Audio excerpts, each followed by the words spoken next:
Akkam jirtu hordoftoonnii fi maatiin gosa Naafoom kun sagantaa oduuf odeeffannooti. Oduuf odeeffannoon keenya guyyaan har'aa wantoota afur irratti kan xiyyeeffatedha. Tokkoffaa Aadde Asteer Badhaanee Oromoon magaalaa Finfinnee weerare jechuun kun immoo sodaa hamaa keessa ishee galchuu dubbatte. Lammaffaa namoonni hidhaa biyya Suud Arabiyaa keessa jiran rakkoo keessa jiraachuu yeroo himamutti mootummaan Itoophiyaa jila erguu beeksise. Sadaffaa miseensi mana maree Ustaaz Kaamil Shamsuu dhimma marii biyyaalessaa irratti yaadasaa laateera. Arfaffaa ministeerri barnootaa barattoota yuunivarsiitii eebba dura qormaata kennuuf qophaa'uusaa beeksiseera. Namoonni YouTube chaanaalii keenyaaf haaraa taatan subscribe gochuun mallattoo bilbilaa tuquun odeeffannoowwan wayitawaa fi sagantaa bashannanaa nuti hojjannu akka isin bira gahu jechaa hanga xumura sagantaa keenyaatti akka nu faana turtan. Ammoo bal'ina oduuf odeeffannoo keenyaatti ceenaa magaalaa Finfinnee keessatti afaan nuti hin beeknetu dubbatamaa jechuunis afaan Oromoo jechuu barbaaddetti Aadde Asteer Badhaanee afgaaffii miidiyaa irratti goote irratti yeroo garagaraatti ani walqixxummaa Itoophiyaanotaafan qabsaa harmeen koo Amaaraa abbaan koo Oromoodha ani sabni koos biyyi koos Itoophiyaadha kan jechaa turte Aadde Asteer har'as jibbiinsa afaan Oromoo fi Oromootaaf qabdu ibsattus namoota baay'een dallansitee jirti. Toleeraa Caalaan akkas jechuun toora miidiyaa hawaasaa irratti qeeqasaa ibsate. Asteer Badhaanee magaalaa guddoo Oromiyaa keessatti saba qe'ee isaa irratti alagoomsitee weeraraa saamtuu duubatti hafaa gootee yoo miidiyaan dhiyeessitu hooggantoonni mootummaa callisanii ilaalu taanaan balaan uumamu salphaa miti jechuu ibseera.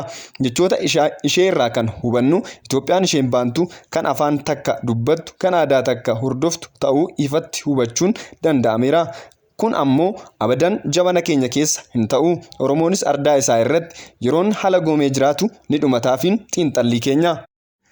Lammaffaan ministeerri barnootaa eebbifamtoota sadarkaa duraa hundaaf qormaanni darbiinsaa kennamuu qophaa'uu ibse.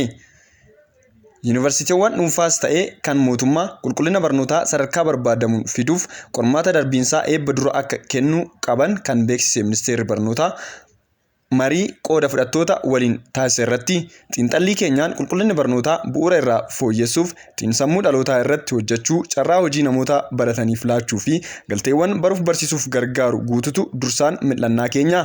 Madaallii qulqullina barnootaaf akka galteetti kan biiroleen barnootaa kan fayyadamaa jiran manneen barnootaa naannoo magaalaa jiran qofa ta'a. Fayyadamummaa fi barnoota hunda galeessaa fi lammii dammaqaa uumuu irratti gufuu ta'uu hin hafuunis xiinxallii keenya. Inni taanu sadaffaan kan tokkoof gaarii kaaniif immoo aarii maddi wal dhabdee isaa mariin furamuun isaa dirqama kan jedhe Ustaaz Kaamil Shamsuu turtii gaazexaa bariisaa waliin taasise irratti biyya Itoophiyaa keessatti dhimmoonni akka seenaa, afaanii, siyaasaa, daangaa fi kan kana fakkaatan wantoota irratti waliin hin galamne yoo ta'u mariin hunda galeessaa fi haqarratti hundaa'e yoo taasifame furamuu danda'anis tilmaama keenya. Arfaffaa lammiileen biyya Suud Arabiyaa keessatti hidhaan dararamaa jiran wal qabatee jilli mootummaa Itoophiyaa garas erge haala qabiinsa isaanii irratti aangawoota mootummaa biyya sanii walii galleerra jechuun ibsuu malee furmaata waarawaa kennuu hin dandeenye. Lammiileen kunniin mana hidhaa keessatti namoota baay'een dararamaa jiraachuu viidiyoo yeroo garagaraatti bahu irraa hubachuun danda'ameera. Kabajamtoota hordoftoota keenya hanga furmaanni waarawaa lammiilee keenya kanaaf argamutti sagaleen dhiyaataanuufiin dhaamsa keenya. Haala hidhamtoota keessa jiranii fi dubbii Asteer Badhaanee dhumarratti viidiyoo isinii keenya waan jirruuf akka ilaaltaniin gamanumaan isin affeerra. Gosa Naafoom madda odeeffannoo fi bashannanaa akka isinii ta'uuf subscribe gochuun mallattoo bilbilaa tuqaa isin jenna. Waan nu dhaggeeffattaniif galatoomaa horaa bulaa deebanaa. Viidiyoo lamaaniin jabaa jedhaa isin jenna. Yeroo gaarii qabaadhaa.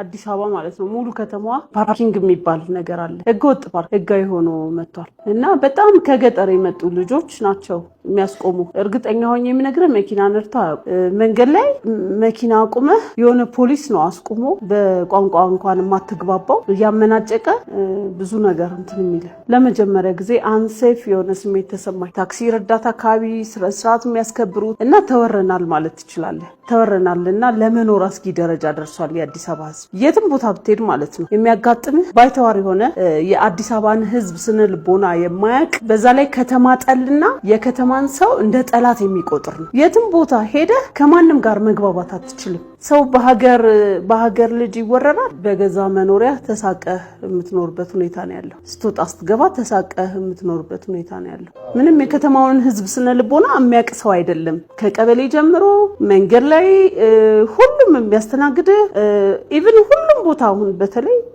በጣም ካፍቴሪያም ብትገባ አስተናጋጆች ሆነው እና በጣም ከባድ ነገር ነው። ስነ ስርዓት የላቸውም። በጣም ሰው አያከብሩም። ከተማ ይጠል ናቸው። በራስህ ጉዳይ እንኳን ከሳክ በእነሱ ቋንቋ ወይ የሳክ ነው የሚመስላቸው። ይሄ ከብሔር ምናምን አስተሳሰብ ያለፈ ነው። ምክንያቱም በርከት ያሉ ናቸው። ስልክ ይነጠቃል። ለስልክ ሰው የሚገሉ ሰዎች ናቸው። እንዴ አንተ ጤነኛ ነገር እያወራ ቅኔ ነው የምታወራው ይሉህና ይተረጉሙታል። በቃ ሰገጤው ከፊት ነው ያለ። በሐሳብ አልተግባባኝም ብሎ ሊፈነክት የሚነሳ ማለት ነው። ሁሉም ላይ ደግሞ የበታችነት ኮምፕሌክስ አለባቸው። ምንም ልናረግ አንችልም። በግልጽ አማርኛ መናገር አለብን። በቃ ያ ማነው ሰገጤ መጥቶን ባለፈው ስንት የአዲስ አበባ ልጆች የእንትን ልጆች የምናምን ብሎ አፉን ከፍቶ ያው እስካሁን ድረስ በሰላም እየኖረ ነው አይደለ? በፀጉርህ ልክ ነው እነዚህ ከተሜ ጠል የሆኑ ወጣቶች ከተማውን የወረሩት። ለሚዋንቆ የማኔ ፊሱቲ